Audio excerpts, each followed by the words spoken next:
Hi! Magandang araw! Kumusta po kayo mga kababayan? Kasama niyo na po ngayon si Ka Eric para sa ating video analysis at video talakayan.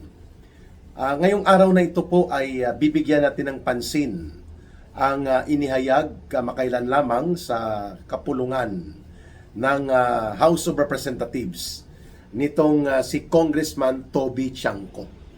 Ang binanggit po niya na malinaw sa pattern ng kung papaano napapalusot ang mga pondo at naitatago sa loob ng Kongreso na minsan hindi napapansin dahil hindi binibigyan po ng focus and attention itong mga party list operations at mga pinapalusot na pondo sa pamamagitan ng party list. Maganda po at binanggit ito ni Congressman Toby Chanco sapagkat ang mga pasimuno at mga may malalaking pananagutan at kasalanan sa krimen ng pandarambong at pagkukulimbat at pandurubo, pangungurakot sa ating kabanang bayan ay marami po sa kanila nagtatago sa party list na grupo. Una, si Saldico na isa sa itinuturo na punong matadero, chief na tagapagkatay, pangunahing kriminal na itinuturo ng mga testigo na siya ang bumibira at nagsagawa ng pangunahing operation para sindikatuhin at durubuhin ang pondo ng bayan. Of course, ang kanyang chief orchestrator at ang kanyang master at tagapagtaguyod niya, tagapagprotekta ay si Romualdez at si Marcos. So ang pinagtataguan ni Saldico ng kanyang mga pondo, mantakin mo may isa siyang operation na nag-i-involve ng 13 billion pesos. Tago niya ang kanyang mukha doon sa kunwari ay nakapasok sa kanyang party list na Ako Bicol. Ayun. At mayroon din siyang kabuang mga diniskarte na mga 50 billion pesos sa loob lamang po ng isang taon na operation niya according kay Senator Sherwin Gatchalian.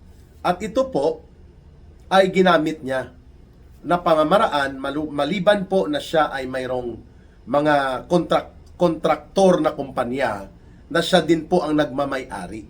Kunwari ay nag-divest po siya ng kanyang interest at hindi na niya ito ginagamit ang kanyang poder at pangalan, subalit alam po natin na yan ay diskarte at kalukuhan nitong kolokoy at sindikato na si Saldico. At isa dyan na kumpanya yung notorious na SunWest Corporation. At ito ay maraming pangungontrata. Pinapatulan ni Saldico pati ang mga laptop computers na nagsusupply siya ng overpriced by as much as 400%. Mantakin nyo yan. At yan po ay ibinuko at itinuro mismo ni Vice President Sara Duterte na according kay Vice President Sara Duterte ay nagsagawa sila ng separate investigation at lumalabas na ang diskarte at pasimuno sa pagnanakaw ng mga pondo sa DepEd gamit ang pangungontrata sa laptop supply ng mga laptop computers si Saldico at ang ginamit niya SunWest Corporation. Ang isa pang ginamit niya, mga kababayan, ito pong High Tone Corporation.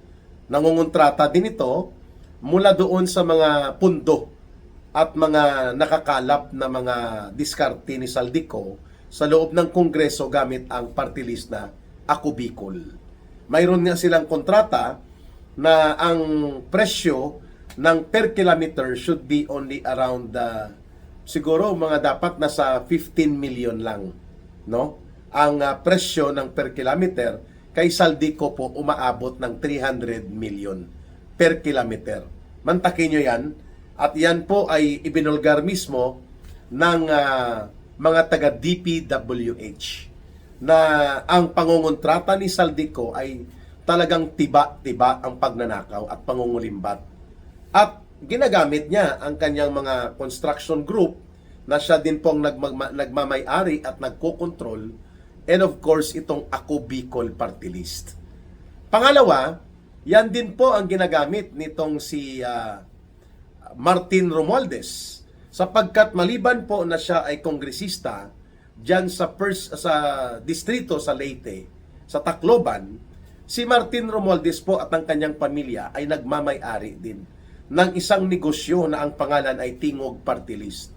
Kagaya ni Saldico, bilyon-bilyon din po ang pondo na pumapasok mula sa kaban ng bayan, idiniskarte nila at ginawang insertions, mga parada at sagasa na pundo at kanilang ibinubudbud dyan sa kanilang party list para itago.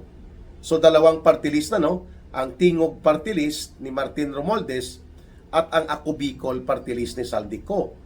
At mayroon pa po itong isang grupo din ng sindikato na mga mangangatay ng pundo at kaban ng bayan gamit ang diskarte at palusot po sa tinatawag na flood control projects at mga insertions.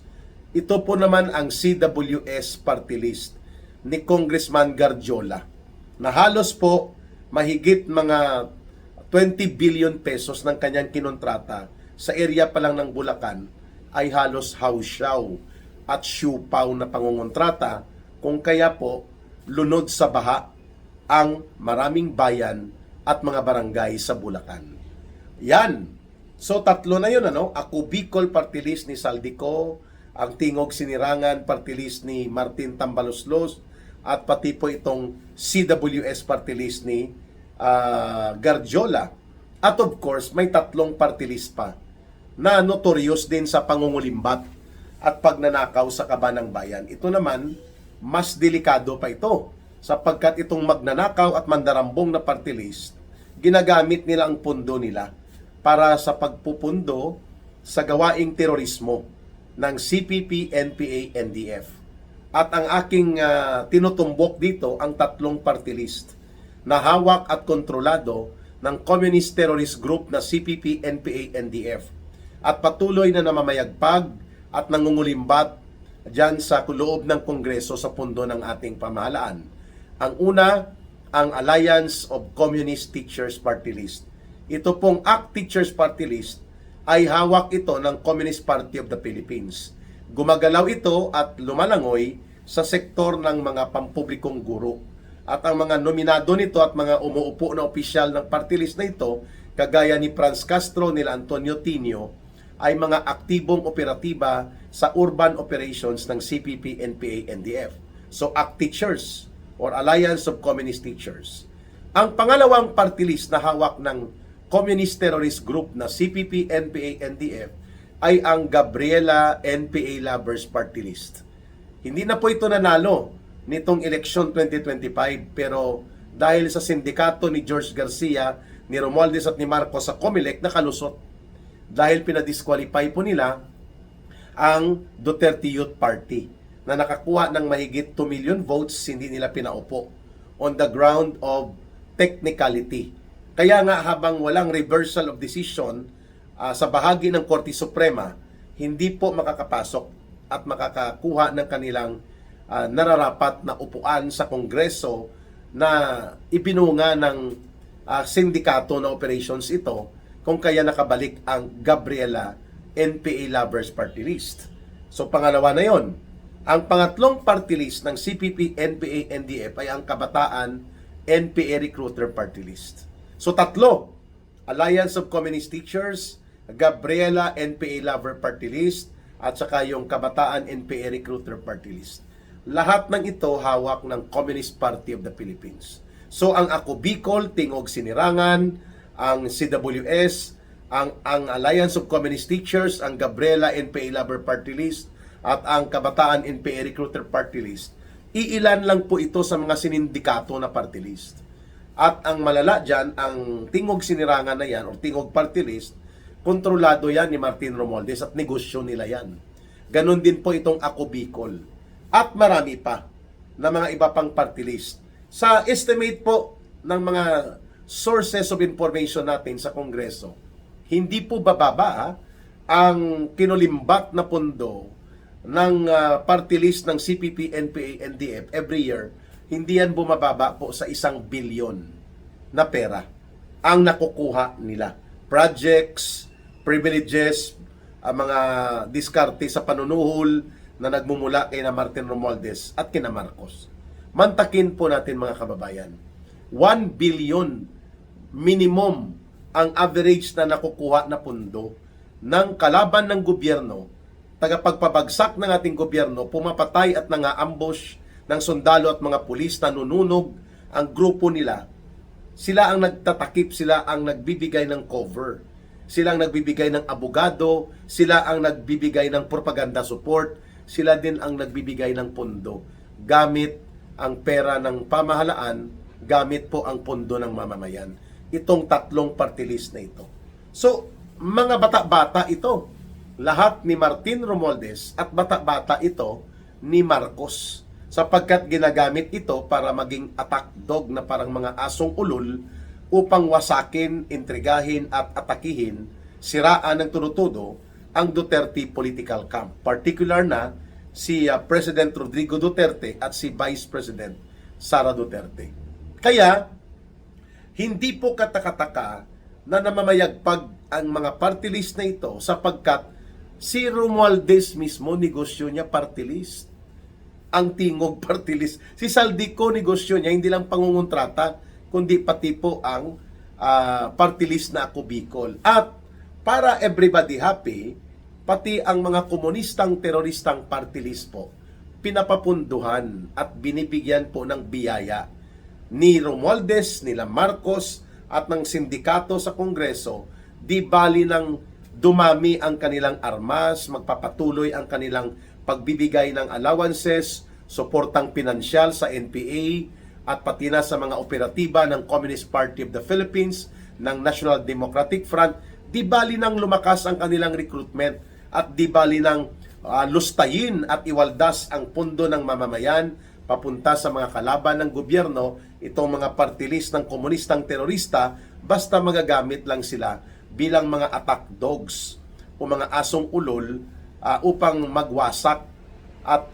manalanta at sumalakay sa mga Duterte political groups and allies. Yun! So, tamang-tama lang ang itong panawagan ni Congressman Toby Chanco na dapat mandatory sa House of Representatives na nandyan ang mga party list na ito na magkaroon po ng open, publicly displayed at open for internet and open public information na ma-access at makikita po ang mga proyekto at pundo na dumadaan at napupunta dito sa mga party list na ito.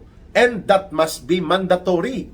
In fact, kung ako lang po ang kukuhanan nyo ng opinion, mga kababayan, hindi na po dapat yan pinapayagan na umuupo pa at nakakakuha ng pundo at kapangyarihan sa Kongreso itong tatlong party list ng CPP, NPA, NDF, itong Alliance of Communist Teachers, Kabataan NPA Recruiter Party List, at itong Gabriela NPA Lover Party List.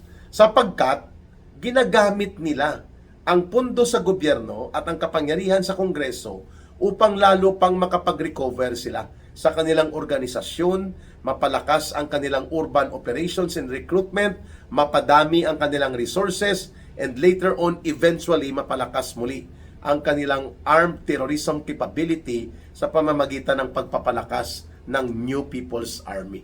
Lahat ng yan ay dapat mailantad sa ating mga mamamayan. Kaya natutuwa tayo at na tayo po ay sumusuporta dito sa hakbang na isinusulong ni Congressman Toby Chanco na dapat lahat ng pondo, proyekto at mga pribilehiyo na napupunta sa mga party list na ito na ginamit na sindikato na, ay may isa pa pala, no?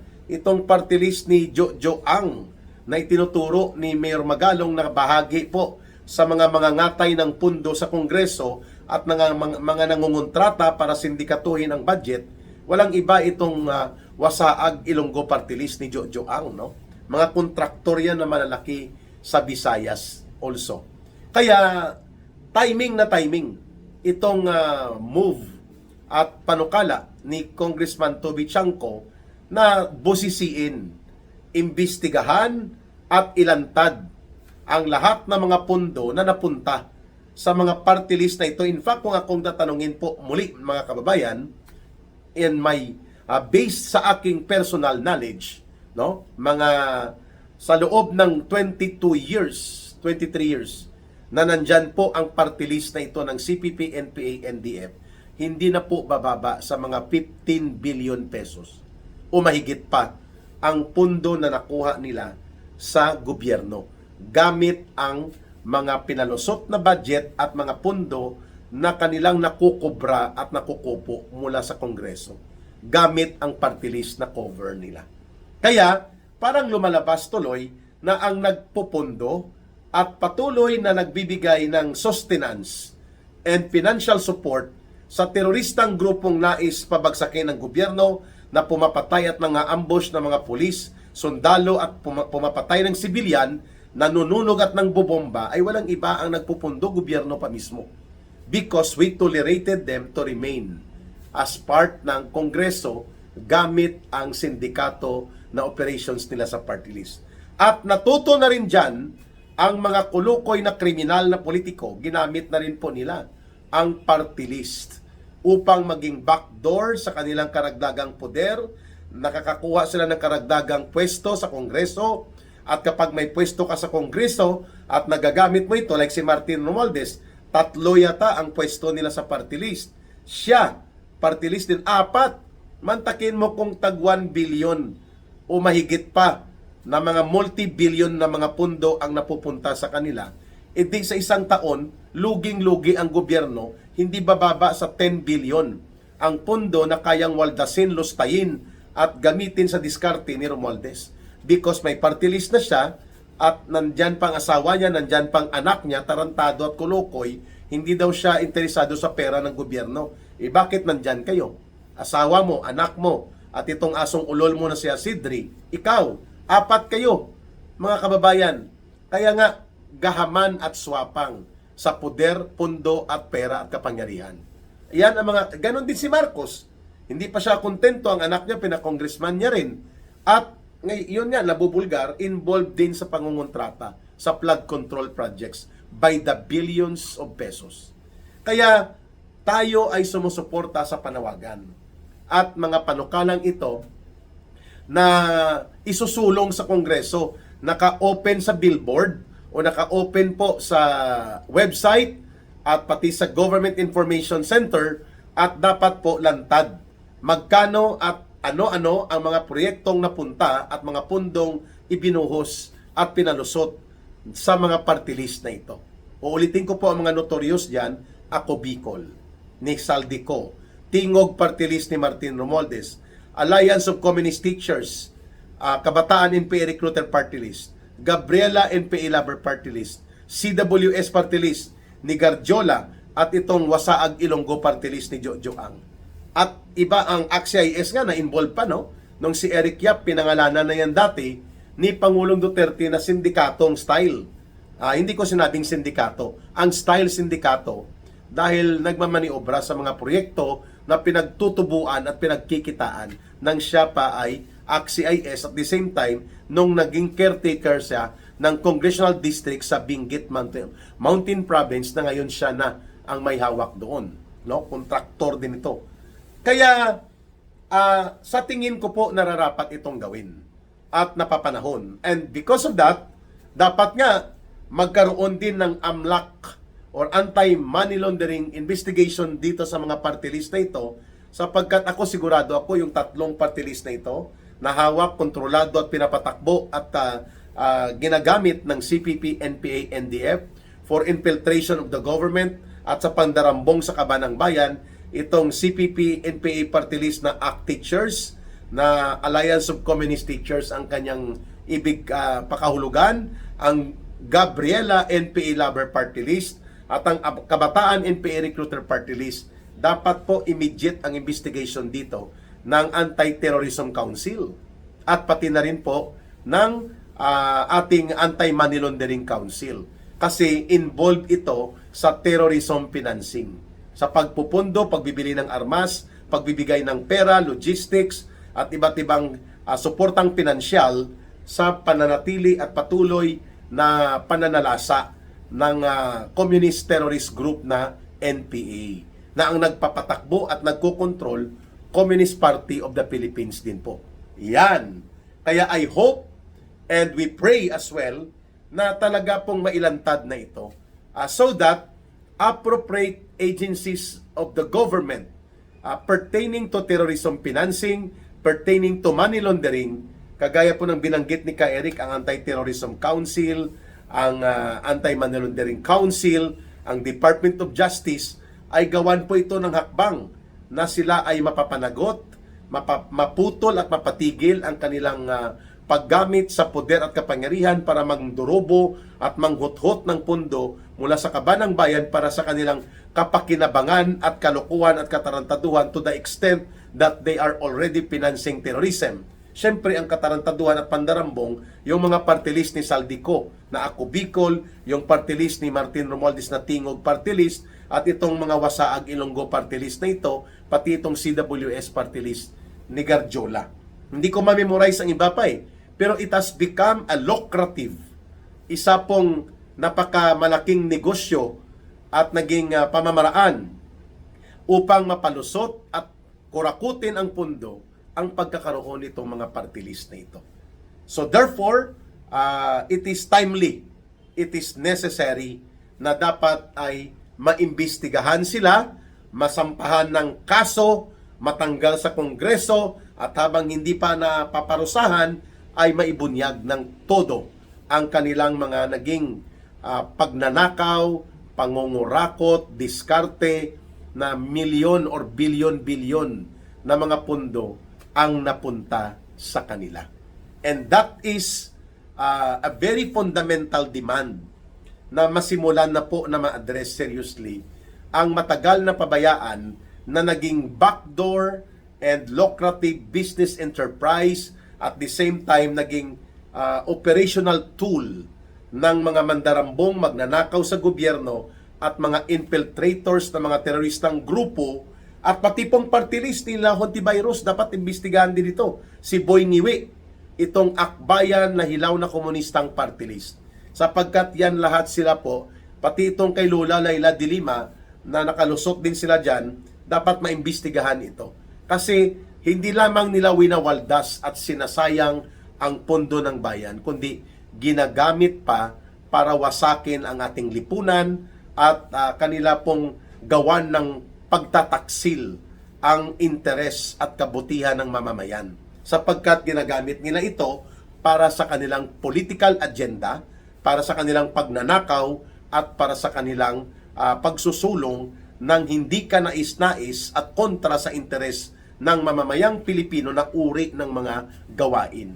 Ano bang kabutihang naidulot nitong Ako Bicol Party List? Putang ina, sorry. Tarantado ito. Ito yung tagapagkubra at tagapagtago ng mga pundo, kaya na-trace ito ni Governor Congressman Toby Chanco, dahil nagagamit ni Saldico ang kanyang mga construction group, ang kumpanya na ginagamit niya sa pangsindikato, ang kanyang koneksyon sa Kongreso at DPWH, at pati ang party list naging negosyo niya. Similarly, ganyan din po ang ginagawa ni Martin Romualdez.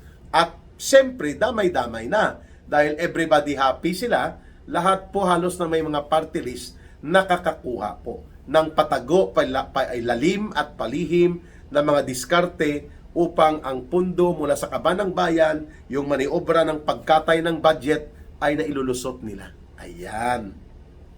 So tama lang at marapat na gawin ito at maging batayan ito upang maipatupad ang tinatawag na serious investigation and case build-up upang lahat ng itong mga party list na sinindikato na ang mga kanilang mga representante ay naibulgar na, no, sa pangunguna ni Saldico at nila Martin Romualdez, and now dapat sakupin na at papanagutin itong mga party list mismo ng teroristang grupong CPP, NPA, NDF na sa mahigit 20 years na nandyan sila sa Kongreso. Sila ang tagapagpundo, tagapagtabon, tagapagprotekta at tagapagtaguyod ng terorismo na isinasagawa ng CPP, NPA, NDF, sapagkat sila ay binuo, kinokontrol, pinapaandar at pinamumunuan mismo ng CPP, NPA, NDF. Sapagkat ang mga party list na yan ng CPP, NPA, NDF ang mga umuupo dyan ay aktibong operatiba. Miyembro at opisyal yan sila ng CPP, NPA, NDF. Hindi lang sila inosenteng party list representative. Mabuti at nabuksan ito at isinusulong ito ngayon. Magbabalik po ang ating talakayan hinggil dito sa mga naibubunyag ngayon kung paano na ang mga party list system na ito ay inabuso at naging daan ng pagtatago ng mga dinadambong, kinukurakot na pundo at pati na po sa pag-promote ng terorismo. Magbabalik po ang ating talakayan hinggil dyan at sa gustong tumulong at sumuporta po sa Ka Eric Celis YouTube channel at sa atin pong pagsusulong ng Bangon Sambayanan People's Movement, pwede po kayong magbigay, mag-donate at voluntarily out of your sincere heart sa line of support po natin. GCash line din po ito, kay Langging, kay Rohilda Celis, siya po nagko-coordinate. Ang numero po ay 0916-308-7710. 0916-308-7710. Maraming salamat, mabuhay ang sambayanang Pilipino at mahalin natin ang bansang Pilipinas sapagkat walang ibang magmamahal nito kundi tayo ring mga Pilipino. Para sa Diyos at sa Pilipinas nating mahal, may God bless everyone and may Allah will be with those who are Muslim brothers and sisters. Maraming salamat muli. Magkikita tayo in the next video analysis and Balitang Talakayan with Ka Eric. Bye!